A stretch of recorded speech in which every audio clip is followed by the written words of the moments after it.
ত্রয়োদশ জাতীয় সংসদ নির্বাচন নিয়ে অন্তর্বর্তী সরকারের প্রধান উপদেষ্টা ডক্টর মোহাম্মদ ইউনূসের বক্তব্যকে স্বাগত জানায় বিএনপি। মহান বিজয় দিবস উপলক্ষে বিএনপির প্রতিষ্ঠাতা সাবেক রাষ্ট্রপতি জিয়াউর রহমানের সমাধিতে ফুল দিয়ে শ্রদ্ধা জানাতে গিয়ে তাৎক্ষণিক প্রতিক্রিয়ায় এই কথা জানান দলের স্থায়ী কমিটির সদস্য মির্জা আব্বাস। তিনি আশা প্রকাশ করে বলেন, অন্তর্বর্তী সরকার সুষ্ঠু নির্বাচন দিয়ে জনগণের হাতে ক্ষমতা দেবে। আনসারুল ইসলামের ক্যামেরায় এই চিত্র রিপোর্টে দেখুন বিস্তারিত।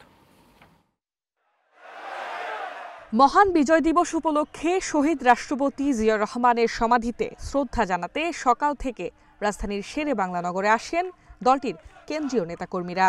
এ সময় বিএনপি ও অঙ্গ সংগঠনের হাজার হাজার নেতাকর্মীদের ঢল নামে শেরে বাংলা নগরে। বিএনপির নেতাকর্মীরা জানান, গত ১৬ বছরে কখনো এত বড় পরিসরে বিজয় দিবস উদযাপন করতে পারেনি তারা। বিগত ১৬.৫ বছর আজকের মতো পরিবেশে বিজয় দিবস উদযাপন করতে পারেনি, কারণ এমন একটি সরকার ছিল তারা বিজয় দিবসকে দলীয়করণ করে ফেলেছিল। এই বিজয়টাকে তারা নিজেদের বিজয়, তাদের দলীয় বিজয় মনে করার কারণে আমাদেরকে মন খুলে মুক্তভাবে বিজয় দিবস পালন করতে পারি না। সবাই মন খুলে প্রাণ খুলে বিজয় দিবস উদযাপন করতে পারছে, তারই প্রতিফলন এখানে আপনারা দেখছেন যে লক্ষ লক্ষ মানুষ আজকে শহীদ জিয়ার মাজারে জড়ো হয়েছে। এদিকে শহীদ রাষ্ট্রপতি জিয়াউর রহমানের সমাধিতে শ্রদ্ধা জানানো শেষে সাংবাদিকদের সঙ্গে কথা বলেন বিএনপির স্থায়ী কমিটির সদস্য মির্জা আব্বাস। তিনি বলেন, স্বৈরাচার মুক্ত বিজয় দিবসে মানুষের ঢল নেমেছে। দেশের এই অবস্থায় একটি রাজনৈতিক সরকার দরকার। জনগণের বাঁধ ভাঙা উল্লাস, এই দেশের মানুষ স্বৈরাচার মুক্ত হয়েছে।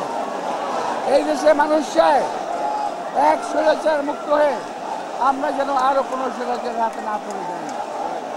এই দেশের মানুষ দেশের অর্থনৈতিক অবস্থা খুব খারাপ দাবি করে মির্জা আব্বাস প্রত্যাশা করে বলেন, অন্তর্বর্তী সরকার সুষ্ঠু নির্বাচন দিয়ে জনগণের হাতে ক্ষমতা দেবে। আজকে দেশের অর্থনৈতিক অবস্থা খারাপ, আজকে তার মানুষের দ্রব্যমূল্যের ঊর্ধ্বগতিতে না বিশ্বাস হয়েছে মানুষ আজকে বাজার আশ্রয় দিচ্ছে, মানুষ কথা বলতে পারছে ঠিকই, কিন্তু দেশের মানুষের অভাবের কারণ রয়ে গেছে। যতক্ষণ পর্যন্ত নির্বাচিত সরকার না আসবে ততদিন পর্যন্ত এই সমস্যার কোনো সমাধান হবে না। H A Mitu, Asian television, Dhaka.